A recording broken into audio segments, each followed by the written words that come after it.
any related, maybe fraud crimes, right? You're trying to not report evidence. So some reporting requirements that Cash is obviously familiar with. So there's not a criminal referral, and so an investigation is open. So what is the intent of the person? Because intent might lead to criminality. 4 of the 5 FBI directors involved in Arctic frost are still in top positions at the FBI. Oh, Trump is considering removing Cash Patel. White House is denying this unequivocally, but this is how the game is played. There's always whispers, and then they gauge reaction to the whispers while standing by their candidates. FBI now being sued by Judicial Watch. We have been following this issue for a long time. It's the burn bag matter. How did evidence end up in burn bags, shoved in closets somewhere, such that nobody at the FBI could find it, and allow certain things like the statute of limitations on any prospective crimes to expire?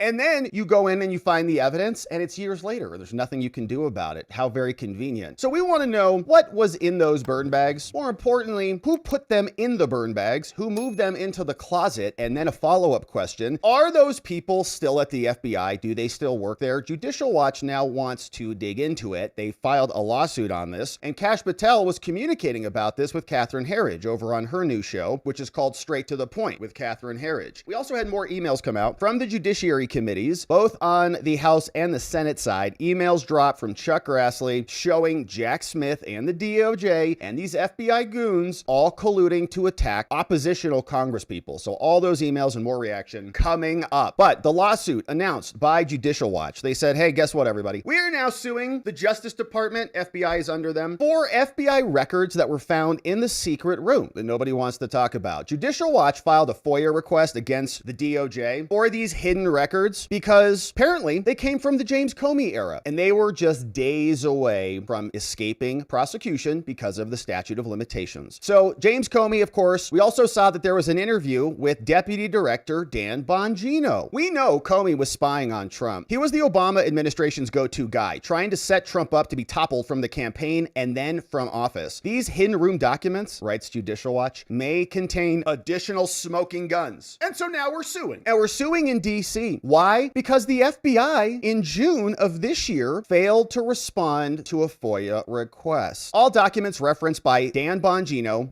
they said that they discovered in a room that was hidden from us and not mentioned to us. Feels like that might be in violation of record retention requirements that are necessary under federal law. Maybe there are crimes that have been committed there. Are we going to get a criminal referral from the FBI to the DOJ for people in the FBI? They also want all internal FBI communications among officials in the offices of FBI Director Cash Patel and Bongino related to the discovery of these documents. And we also want all directives that were sent to officials about the handling and the disposition of these documents. So who went in there and got them, who audited them and chronicled them. So the May post was an ex-post about the Fox News interview with Bongino. It has the headline. It says, the FBI, Fox News, just discovered that James Comey had a whole room of secret documents. We found it in the bags, hiding under James Comey's FBI. You're gonna be stunned, said Dan Bongino. Dan said, there was a room in FBI headquarters and we found stuff, a lot of stuff, hidden from us, at least, and not mentioned to us, and then found stuff in there. A lot of it is from the Comey era. We are working right now to declassify. And just so you know, because I get the public, I totally understand people saying, well, do it now. We've been saying that for months now. The process is not all of the information is ours to declassify. Some is other intelligence agencies. We literally can't do it. Once that gets done, and you read some of the stuff we found, that, by the way, was not processed through the normal procedure, digitizing and putting it in FBI records. We found it in bags, hiding under Jim Comey's FBI. You're going to be stunned. We're waiting. Yeah. And Comey was indicted in September, and that was back in May. It's now November, almost December. Says Comey was indicted in September, and then shockingly, the charges were all dismissed yesterday on charges of making false statements and obstruction of justice. In August, Judicial Watch sued the Justice Department for records about James Comey. And then in May 23, they've been on this forever, trying to get some answers. So they submitted this lawsuit. It's not long. You can see here a couple short pages. Says Judicial Watch now brings this action against the DOJ. We want answers. It's our government. Plaintiff Judicial Watch is a not-for-profit educational organization. We want to promote transparency, integrity, and accountability and all the things. And as part of their mission over there, they regularly request records pursuant to FOIA from federal agencies. They analyze the agency's responses, they disseminate their findings, and then guys like me read it on the internet because we want to know what their government is up to. Exactly right. It's our government. If you're saying the FBI director was responsible for a massive fraud and trying to cover up evidence, that sounds like obstruction to us. So we'd like to see what was happening in those files. And you guys can help explain that to us and make a criminal referral if necessary before the statute of limitations expires. We've already seen this get very close to happening with James Comey, and it's irritating. And his case just got dismissed. So we'd like accountability before the clock runs out. Now, the DOJ is an agency of the U.S. government, is headquartered in Washington, and here are the facts. On June 2nd, plaintiff Judicial Watch sent a FOIA to the FBI, a component of the defendant under the DOJ, seeking access to the following records. Anything that Dan Bongino referenced in his Fox News interview saying you're going to be stunned. All internal FBI communications between Dan and Cash as well. All directives sent out from the FBI to anybody about the documents and how it was handled. Now, the request was submitted back to the FBI on June 2nd, 25 this year. And we received an email that they got our request on the portal the same day. Oh, thank you, Tom Fitton. We love you. The FBI again acknowledged receipt of that request by a letter. June 17th, couple weeks go by. Okay, here's your tracking number. We're working on your FOIA request. That was back in June. Now, Judicial Watch has received no further communication from the FBI. Oh, how come? What are they up to? As of the date of this complaint, FBI, DOJ, Pam, Dan, and Cash, they have failed to produce the requested records or demonstrate that the requested records are exempt from production. They haven't notified us of the scope of any responsive records that they want to publish or any reasons from withholding these things. And so we're suing. They're violating the law, FOIA, under 5 U.S. Code 552. They say we're being harmed. We're going to continue to be irreparably harmed. We are now filing because we're trying to trigger the exhaustion requirement. They say they were required to make a final determination by at least July 1 to give us these records at the latest. And because Dan, Cash, and Pam failed to make a final determination within the time limits under the law, we have been deemed to have exhausted our options. There's nothing else we can do, been waiting around. And so therefore, Judicial Watch and Tom Fitton, we respectfully request that the court order the DOJ and the FBI to conduct searches for any records that we have asked. And we want you to let us know what methods you used that you thought would likely lead to the discovery of the records that we're demanding. So what do you have? How did you find them? And send them. Also, order them to produce by a certain date all the records and detail to us any of the exempt records that they are not going to give to us. Stop them from continuing to withhold these records when we make valid FOIA requests. Grant us attorney's fees and grant us other relief that we deem just and proper. Signed by Judicial Watch by Ramona Kotka, saying, can we please have the files, please? We'd like to see what went down over there because we have real concerns that there's not going to be any justice that occurs. So Cash got asked about this by Catherine Herridge. She says she asked Cash about this room, 9582, in a closet somewhere next to that guy from Office Space and the new J6 subcommittee. Said Cash, she had like 27 minutes with Cash. And I will say this about the interview. He's getting much better at his FBI talking points, which basically are empty platitudes. But here's what Cash had to say with Catherine. Let me ask you, when you learned about the discovery of the 5 burn bags here at FBI headquarters, what went through your head? Shock. Unbelievable shock that not just one director and his leadership team, but multiple would have information that's supposed to be secured. Some of it's classified, but I mean secured for purposes of record-keeping purposes to keep up with federal statutory requirements, because that's what we're supposed to be doing. And instead, they were deposited in bags listed for destruction. So that was very disturbing. Just that in and of itself, putting aside whatever was in there. The burn bags were found in room 9582.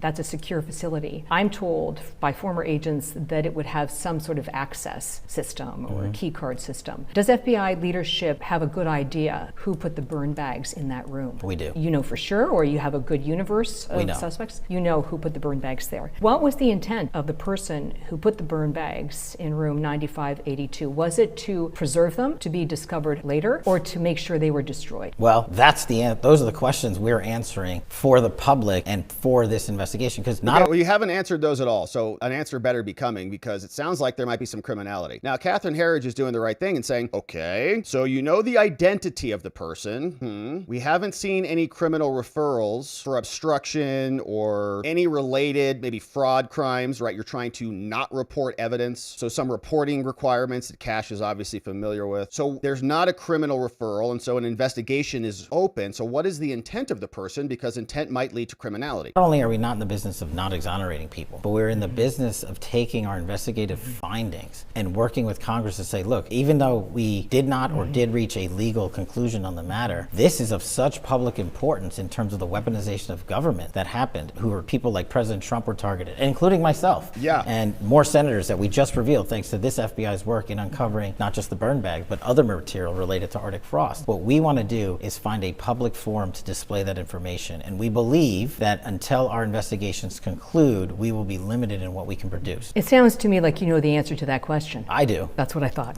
Okay. A highly classified CIA referral containing intelligence about the 2016 presidential election was also discovered here at FBI headquarters in a storage closet adjacent to the FBI director's office. How many FBI personnel had access to that storage closet? That's part of this ongoing investigation, and because we are working through that, I don't want to disclose the number of folks or even who had access to it, because that goes to your other question on who put it there and why did they put it there, and were there any instructions associated with them depositing that material in these rooms. Am I correct? Based on my reporting, it is a very, very small universe of individuals who had access to that storage closet. Very small. Is it in fact only one? It's very small. Okay, so shout out to Catherine Herod. She's dealing with Cash Patel, which is, obnoxious. And Joe Hoff just posted this one a couple days ago. Reminder, 4 of the 5 FBI directors involved in Arctic frost are still in top positions at the FBI. Oh, isn't that fun? FBI leaders who oversaw Arctic frost saying, why is Cash Patel keeping around 4 individuals who were involved in Jack Smith's Arctic frost spy operation of Congress? They're still here. Aaron Tapp apparently is gone now, head of FBI San Antonio, but James Barnacle, Charlotte, still there. Joe Rothrock, Dallas, still there. Devin Kowalski, Puerto Rico, still there. Wayne Jacobs, on and on and on. Why is Cash Patel keeping around these people? We don't know. We learned this week that one of the 5 dirty cops at the FBI involved in Arctic frost was removed. Ken Delanian said Cash got rid of somebody. He was in there and they were spying on Republicans in huge numbers. So we'll see if Cash ultimately makes these changes or what is going on, but we're not seeing a lot of positivity thus far. These investigations have been going on for a long time. They're not responding to Judicial Watch. They're saying, can you please give us some records? They're saying, no, we're going to indict people. But indictments are expiring and we're having to now battle with James Comey even being indicted. Are the former DNI, James Clapper, and the former CIA director, John Brennan, and others in the clear? Well, the FBI is not in the business of exonerating people. You are actually. Maybe the new FBI is not. The old one is. And so until we see a new pattern of behavior, we're going to presume it's the old FBI, especially when it's all of the same old FBI directors.